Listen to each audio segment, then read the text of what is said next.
Hello guys, welcome to my YouTube channel. My name is Harjeet Kaur. हम कर रहे हैं क्लास 10th की ज्योग्राफी की एनसीईआरटी, जिसमें हमारा चैप्टर 7 चल रहा है life lines of Indian economy. तो इसमें आज हम शुरू करेंगे एयरवेज से। एयर ट्रैवल की बात करें तो आज की डेट में जो एयर ट्रैवल है वो सबसे फास्टेस्ट है, most comfortable and prestigious mode of transport है। प्रेस्टिजियस मोड मीन्स आज की डेट में भी ये माना जाता है कि जो एयरवेज है वो सिर्फ अमीरों के लिए है, गरीब लोग इसको अफोर्ड नहीं कर सकते। लेकिन आज की डेट में अगर हम बात करें तो लोगों की पहले के कंपैरेटिवली परचेजिंग पावर थोड़ी बढ़ चुकी है और एयर ट्रैवल भी पहले के कंपैरेटिवली थोड़ा सा सस्ता हो चुका है।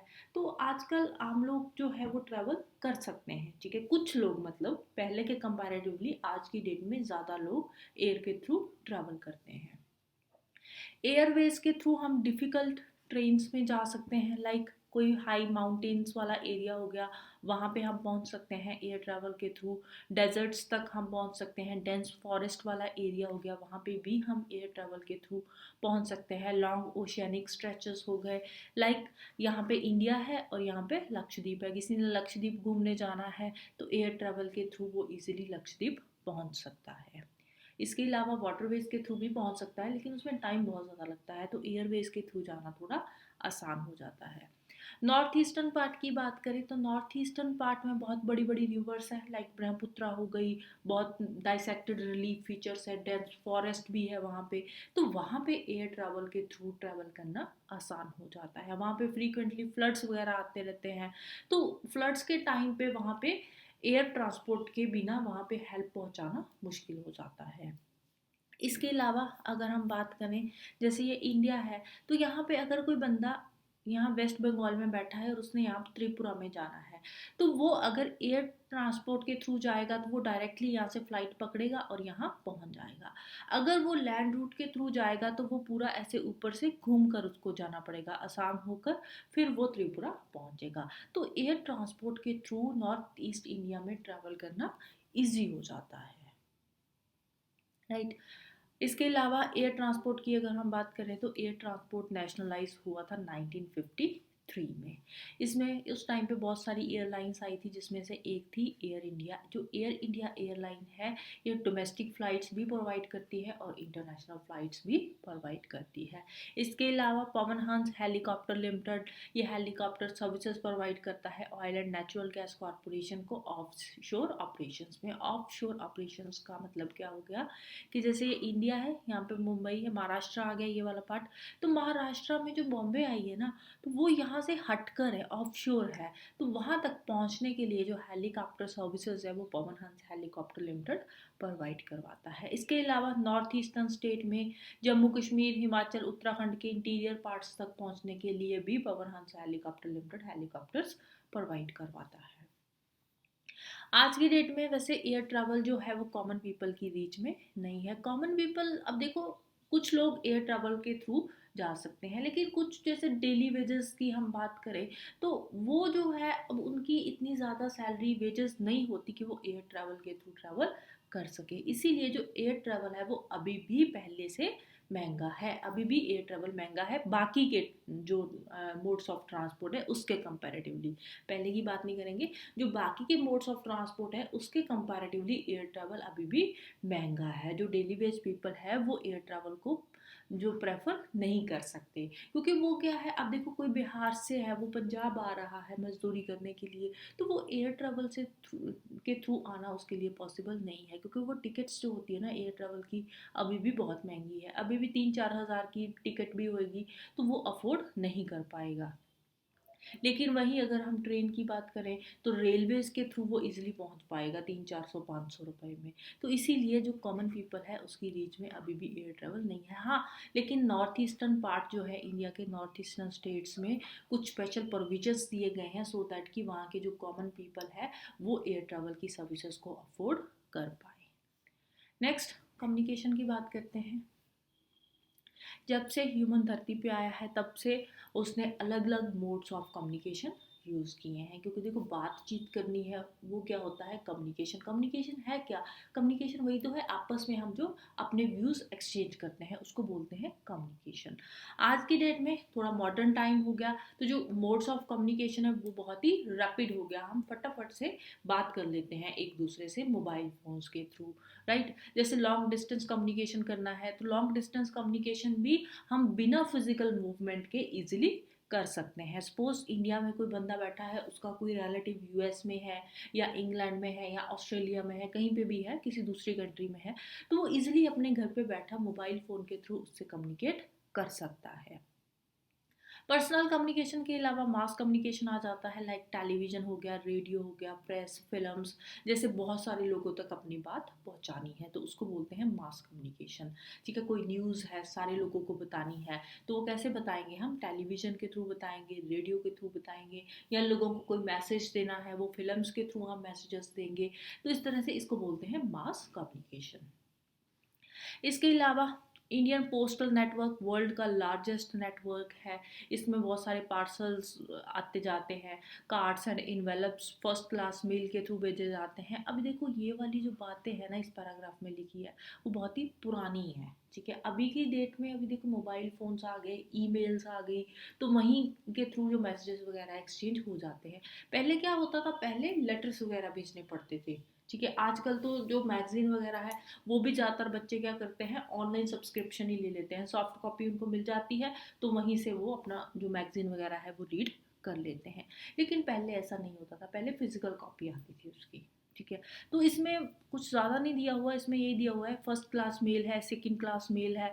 फर्स्ट क्लास मेल क्या है, फर्स्ट क्लास मेल में कार्ड्स एंड इन्वेलप्स वगैरह आ जाते हैं, इसको लैंड और एयर के थ्रू भेजा जाता है, और इसको ये जो है एयर लैंड एंड एयर के थ्रू जो फर्स्ट क्लास मेल है वो जल्दी पहुंच जाती है। सेकंड क्लास मेल में आ जाते हैं बुक पैकेट्स हो गए, रजिस्टर्ड न्यूज़पेपर प्रोडिकल्स हो गए, तो इनको सॉफ्टवेयर मेल के थ्रू भेजा जाता है, मतलब लैंड रूट के या फिर वाटर ट्रांसपोर्ट के थ्रू भेजा जाता है, और इनको पहुंचाने के लिए थोड़ा टाइम लगता है, राइट। इसके अलावा यहाँ पे इन्होंने 6 मेल चैनल्स बता रखे हैं, पुराने हैं, याद रखने की ज़रूरत नहीं है। जैसे राजधानी चैनल हो गया, metro channel, green channel, business channel, bulk mail channel, periodical channels, तो ये पुराने हैं, इनको याद रखने की ज़रूरत नहीं है, राइट। फिर बात करते हैं डिजिटल इंडिया की। डिजिटल इंडिया क्या है, डिजिटल इंडिया एक अम्ब्रेला प्रोग्राम है, ठीक है। किसके लिए बनाया गया है, ये बनाया गया है नॉलेज बेस्ड ट्रांसफॉर्मेशन के लिए। इंडिया की नॉलेज बेस्ड ट्रांसफॉर्मेशन करने के लिए डिजिटल इंडिया प्रोग्राम लॉन्च किया गया है। और ये जो डिजिटल इंडिया प्रोग्राम है इसका मेन फोकस क्या है, इसका मेन फोकस है दो आईटी को मिला के। कौन सी आईटी है, Indian talent and information technology, दोनों को मिला के बनाना है हमने इंडिया टुमारो। कल का इंडिया जो हमारा होगा उसमें क्या होगा, उसमें एक तो इंडियन टैलेंट होगा, दूसरी होगी इंफॉर्मेशन टेक्नोलॉजी, दोनों को मिला के हम बनाएंगे फ्यूचर इंडिया, राइट। फिर इंडिया, इंडिया की one of the largest telecom network in Asia, Asia का one of the largest telecom network है इंडिया का। लार्जेस्ट कौन सा है, ऑब्वियसली जो लार्जेस्ट है वो चाइना है। अर्बन प्लेसेस को छोड़कर अगर हम विलेजेस की बात करें तो 2/3 विलेजेस जो है वो अभी भी एसटीडी के थ्रू जुड़े हुए हैं। वैसे जो अगर हम एसटीडी की बात करें, एसटीडी की फुल फॉर्म क्या है, सब्सक्राइबर ट्रंक डायलिंग। अब ये जो फुल फॉर्म होती है ना, एसटीडी की फुल फॉर्म हो गई, आईएसडी की, पीसीओ की, ये इंपॉर्टेंट हो जाती है क्योंकि कई बार ये फुल फॉर्म्स जो है एग्जाम में पूछ ली जाती है।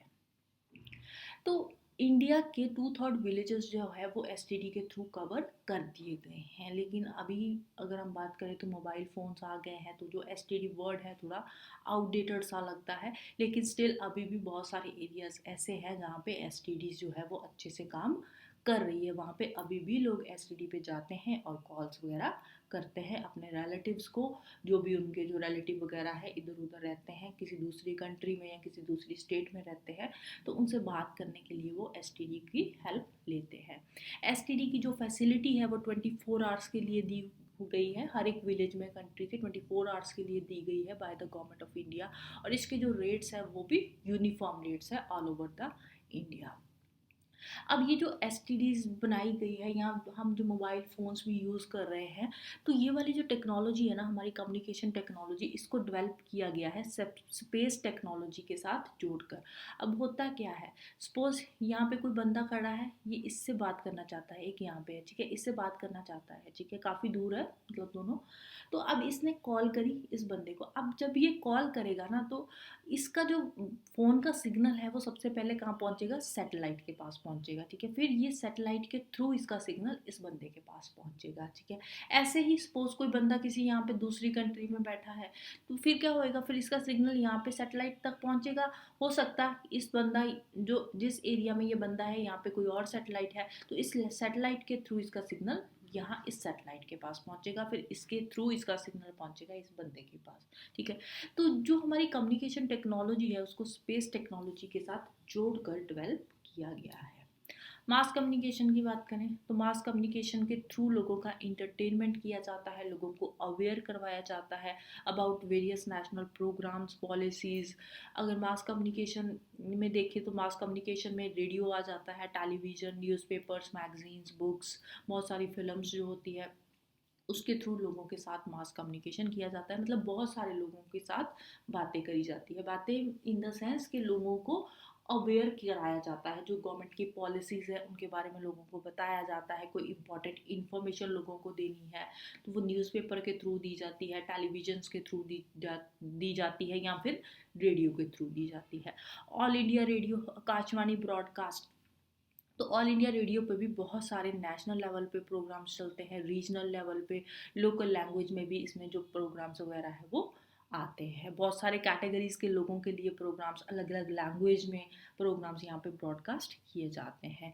इसके अलावा दूरदर्शन टेलीविज़न, अब देखो ये पहले की बातें हैं, ठीक है, अभी के लिए तो लोगों के पास मोबाइल फ़ोन्स आ गए, यूट्यूब आ गया, तो वहीं पे ही वीडियोस वगैरह देखते हैं, मूवीज़ देखते हैं, हर कुछ देख लेते हैं। लेकिन पहले क्या होता था, पहले दूरदर्शन होता था, ठीक है, एक बड़ा सारा ब्लैक एंड वाइट टेलीविज़न होता था घर पे, तो उस पे दूरदर्शन चलता होता था और कोई ज़्यादा चैनल्स वगैरह नहीं होते थे। तो वो दूरदर्शन पे ही हर एक चीज़ लोग देखते थे, क्योंकि वो जो दूरदर्शन होता था उसमें पूरी चीज़ें कवर करी जाती थी। इंटरटेनमेंट के प्रोग्राम्स भी आते थे लाइक सीरियल्स वगैरह, एजुकेशन से रिलेटेड प्रोग्राम्स भी, न्यूज़ भी दूरदर्शन पे ही आती थी, स्पोर्ट्स के जो चैनल्स होते थे, स्पोर्ट्स की जो भी दिखाया जाता था मैचेस वगैरह, वो सारे भी दूरदर्शन टेलीविज़न पे ही दिखाए जाते थे। मतलब एक ही चैनल पे सब कुछ कवर किया जाता था। जितने भी सीरियल्स वगैरह लोग देखते थे, लाइक उस टाइम पे बच्चे शक्तिमान वगैरह देखते थे या कार्टून वगैरह जो भी चीज़ें देखते थे, तो वो दूरदर्शन टेलीविज़न पे ही सब कुछ आता था। जितने भी प्रोग्राम आते थे दूरदर्शन पे वो हर एक एज ग्रुप के लोगों के लिए वहाँ पे ब्रॉडकास्ट किए जाते थे। लेकिन आज की डेट में अगर हम बात करें तो नाना प्रकार के चैनल चलते हैं, ओटीटी प्लेटफॉर्म्स ही इतने सारे आ गए हैं और हर एक प्लेटफॉर्म पे 36 प्रकार के चैनल चलते हैं, 36 प्रकार के वहाँ पे प्रोग्राम्स आते हैं। लेकिन पहले ऐसा नहीं था, पहले एक दूरदर्शन होता था, उसी को देखकर पूरी की पूरी फैमिली, उसी को बैठकर पूरी की पूरी फैमिली देखती थी, राइट। इंडिया में बहुत सारे न्यूज़पेपर्स पब्लिश होते हैं, बहुत सारे प्रोडिकल्स एनुअली पब्लिश होते हैं, अलग अलग लैंग्वेजेस में पब्लिश होते हैं और बहुत तरह के न्यूज़पेपर इंडिया में पब्लिश होते हैं। 100 से भी ज़्यादा लैंग्वेजेस में न्यूज़पेपर इंडिया में पब्लिश किए जाते हैं और सबसे ज़्यादा जो न्यूज़पेपर पब्लिश होते हैं वो होते हैं हिंदी लैंग्वेज में, उसके बाद आती है इंग्लिश लैंग्वेज, फिर देन आती है Urdu language. India feature films का लार्जेस्ट प्रोड्यूसर है ऑल ओवर द वर्ल्ड। बहुत सारी शॉर्ट फिल्म्स आती है, वीडियो फीचर फिल्म्स आती है, वीडियो शॉर्ट फिल्म्स भी आती है। फीचर फिल्म क्या होती है, फीचर फिल्म होती है वही जो 2.5-3 घंटे की फिल्म हम देखते हैं उसको बोलते हैं फीचर फिल्म। शॉर्ट फिल्म्स भी बहुत सारी बनाई जाती है, इसके अलावा लोगों को मैसेजेस वगैरह देने के लिए, लोगों को अवेयर करवाने के लिए। और ये जो फ़िल्म्स वगैरह आती है, इन फ़िल्म्स को सर्टिफिकेशन कौन देता है, इनको सर्टिफिकेशन देता है central board of film certification. ये जो central board of film certification है ना, central board of film certification है, ये फिल्म को सर्टिफाई करता है, इंडियन फिल्म्स को भी और फॉरेन फिल्म्स को भी। फॉरेन फिल्म्स को कैसे सर्टिफाई करता है कि कौन सी फॉरेन फिल्म इंडिया में लगेगी, ये कौन बताता है, ये बताता है central board of film certification. और इंडिया की फिल्म्स को तो सर्टिफाई करेगा ही करेगा, राइट। नेक्स्ट इंटरनेशनल ट्रेड की बात करते हैं।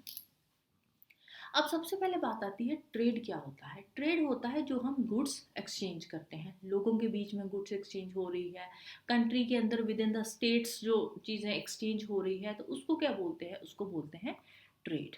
अब ये जो ट्रेड होती है, जब गुड्स हम एक्सचेंज करते हैं, इनको एक्सचेंज करने के लिए चाहिए होती है हमें मार्केट। ठीक है, एक मार्केट होती है जिसमें जाकर जो गुड्स है उनको एक्सचेंज किया जाता है। ट्रेड देखो दो तरह का ट्रेड होता है, एक तो होता है डोमेस्टिक ट्रेड, एक होता है इंटरनेशनल ट्रेड। डोमेस्टिक ट्रेड में क्या होता है, डोमेस्टिक ट्रेड में कंट्री के अंदर ही स्टेट्स में, दो या दो से ज़्यादा स्टेट्स के बीच में जो चीज़ें एक्सचेंज हो रही है उसको बोलते हैं डोमेस्टिक ट्रेड।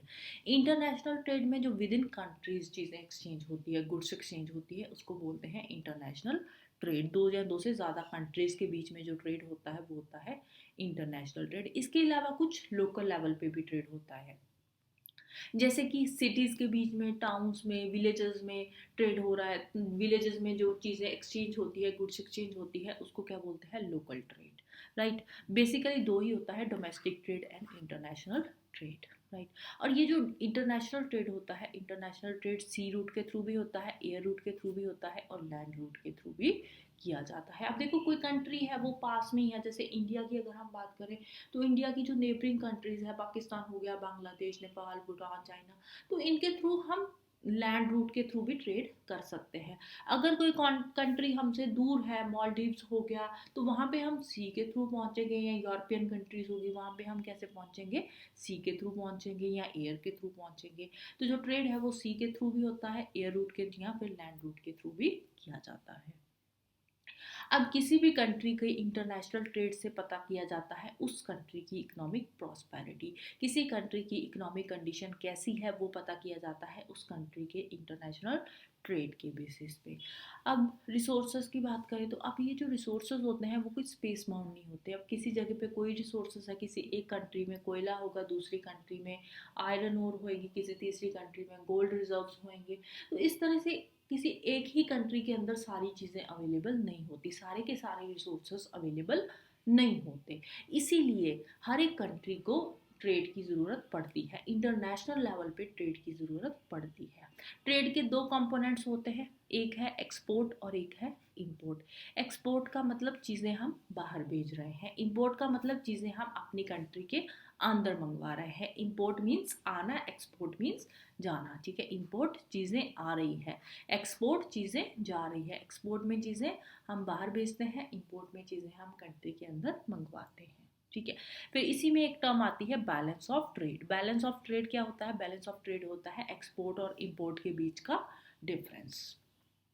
अगर हम चीज़ें एक्सपोर्ट ज़्यादा कर रहे हैं, इंपोर्ट कम कर रहे हैं, मतलब हम चीज़ें बेच ज़्यादा रहे हैं, खरीद कम रहे हैं, इंटरनेशनल लेवल पे बात कर रहे हैं, चीज़ें हम दूसरी कंट्रीज़ को ज़्यादा भेज रहे हैं, अपनी कंट्री में कम मंगवा रहे हैं, तो इट मीन्स कि जो ट्रेड हो रहा है वो फेवरेबल बैलेंस ऑफ ट्रेड है।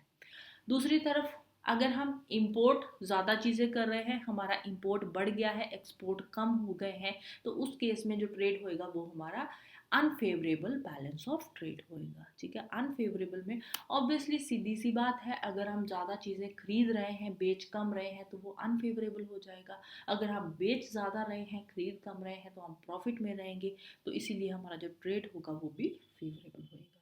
राइट, इंडिया के जो ट्रेड रिलेशन है वो ऑलमोस्ट सारी कंट्रीज़ के साथ ही अच्छे हैं। हमारे ट्रेड रिलेशन, बहुत सारी कमोडिटीज़ हम एक्सपोर्ट करते हैं, लाइक जेम्स एंड ज्वेलरी हो गई, chemicals and related products, agricultural products, allied products हो गए। इसके अलावा बहुत सारी कमोडिटीज़ हम इंपोर्ट भी करवाते हैं, like petroleum, crude and products हो गए। इसके अलावा James and jewellery, chemicals and related products, base metals, electronic items, machinery, agriculture and allied products वगैरह हो गए। तो बहुत सारी कमोडिटीज़ हम इंपोर्ट करते हैं, बहुत सारी एक्सपोर्ट करते हैं। अब यहाँ पे बात आती है कि जैसे जेम्स एंड ज्वेलरी है, ये हम इंपोर्ट भी कर रहे हैं, एक्सपोर्ट भी कर रहे हैं। Chemicals and related products import भी कर रहे हैं, एक्सपोर्ट भी कर रहे हैं, ये कैसे हो रहा है।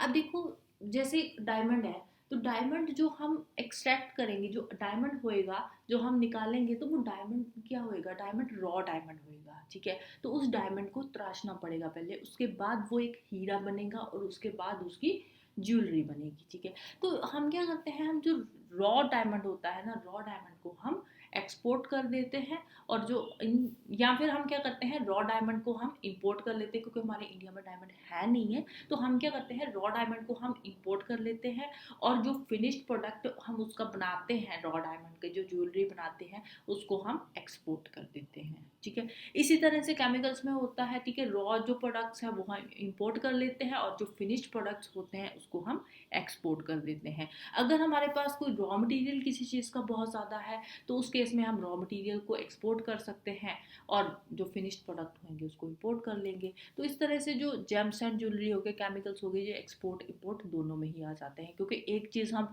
या तो रॉ मटेरियल जो होएगा उसको एक्सपोर्ट करेंगे, या फिर फिनिश प्रोडक्ट को। ठीक है, क्योंकि देखो जो भी चीज़ आती है वो रॉ फॉर्म में होती है, और बाद में हम उसको फिनिश प्रोडक्ट्स में चेंज कर देते हैं। ठीक है, तो रॉ मटेरियल ज़्यादातर क्या होता है, रॉ मटेरियल को एक्सपोर्ट किया जाता है और फिनिश प्रोडक्ट्स को इंपोर्ट किया जाता है, या फिर रॉ मटेरियल को इंपोर्ट कर लेंगे और फिनिश्ड प्रोडक्ट को एक्सपोर्ट कर देंगे। अगर हम रॉ मटेरियल को इंपोर्ट कर रहे हैं, फिनिश्ड प्रोडक्ट को एक्सपोर्ट कर रहे हैं, तो उसमें हमको फ़ायदा होगा, क्योंकि जो फिनिश्ड प्रोडक्ट्स होते हैं वो महंगे होते हैं, रॉ मटेरियल सस्ता होता है। राइट, इसके अलावा इंडिया सॉफ्टवेयर का एक जायंट बन गया है। सॉफ्टवेयर जायंट का मतलब क्या हो गया, इंटरनेशनल लेवल पे इंडिया सॉफ्टवेयर जायंट है, कि मतलब कि यूएस की कंपनी का एक कोई बंदा है जो एक एम्प्लॉय है जो कि इंडियन है, और इंडिया में बैठकर ही वो ऑपरेट कर रहा है। ठीक है, कोई कॉल सेंटर की जॉब कर रहा है, और उसको जो सैलरी मिल रही है वो यूएस वाले दे रहे हैं, तो उसके थ्रू क्या हो रहा है, उसके थ्रू हमारी कंट्री में फॉरेन एक्सचेंज आ रहा है। ठीक है, तो आज की डेट में बहुत सारे लोग ऐसे हैं जो इंडिया में बैठकर बाहर की कंपनीज में जॉब करते हैं, जिससे हमारे इंडिया में फॉरेन एक्सचेंज आता है थ्रू इंफॉर्मेशन टेक्नोलॉजी। तो इस तरह से हम अपनी इंफॉर्मेशन टेक्नोलॉजी को भी एक्सपोर्ट कर रहे हैं। राइट, लास्ट बात करते हैं tourism as a trade. Tourism हमारे इंडिया में पिछले 3 डिकेड से पिछले 30 साल में काफ़ी ज़्यादा बढ़ गया है। 15 मिलियन से ज़्यादा लोग टूरिज्म इंडस्ट्रीज में इंगेज्ड है, काम कर रहे हैं। टूरिज्म से हमारी नेशनल इंटीग्रेशन प्रमोट होती है, टूरिज्म से लोकल हैंडीक्राफ्ट्स को सपोर्ट मिलता है, कल्चरल लेवल पे हम जो कोई पर्टिकुलर कंट्री की पर्टिकुलर स्टेट का कल्चर है उसको प्रमोट कर सकते हैं हम टूरिज्म के थ्रू। इसके अलावा टूरिज्म से इंटरनेशनल लेवल पे हम अपने कल्चर को, हमारे हेरिटेज को हम डेवलप कर सकते हैं। फॉरेन टूरिस्ट अलग अलग पर्पसेस के लिए इंडिया में आते हैं, इंडिया को विजिट करते हैं, लाइक हेरिटेज टूरिज्म हो गया, इको टूरिज्म हो गया, एडवेंचर टूरिज्म हो गया, कल्चरल टूरिज्म हो गया, मेडिकल टूरिज्म, बिजनेस टूरिज्म। तो अलग अलग पर्पसेस के लिए बहुत सारे फॉरेन टूरिस्ट इंडिया में आते हैं। तो इस तरह से हमारा जो टूरिज्म इंडस्ट्री है वो काफ़ी प्रमोट हो रही है। तो आने वाले टाइम पे भी हमारी जो टूरिज्म इंडस्ट्री है वो प्रमोट होएगी। इसके अलावा ये कुछ न्यूज़ दे रखी है कि हमारा जो मेडिकल टूरिज्म है वो काफ़ी बढ़ रहा है। इंडिया वर्ल्ड का 4th बेस्ट हॉलीडे हेवन बन गया है। फर्स्ट इटली है, सेकंड न्यूजीलैंड, देन ऑस्ट्रेलिया, तो इंडिया 4th नंबर पे है। राइट, तो इसके साथ ही 10th क्लास की ज्योग्राफी की एनसीईआरटी खत्म होती है। नेक्स्ट हम 11th की शुरू करेंगे। तो जाने से पहले वीडियो को लाइक कर देना, शेयर कर देना और चैनल को सब्सक्राइब कर लेना। Thank you, bye bye, have a nice day.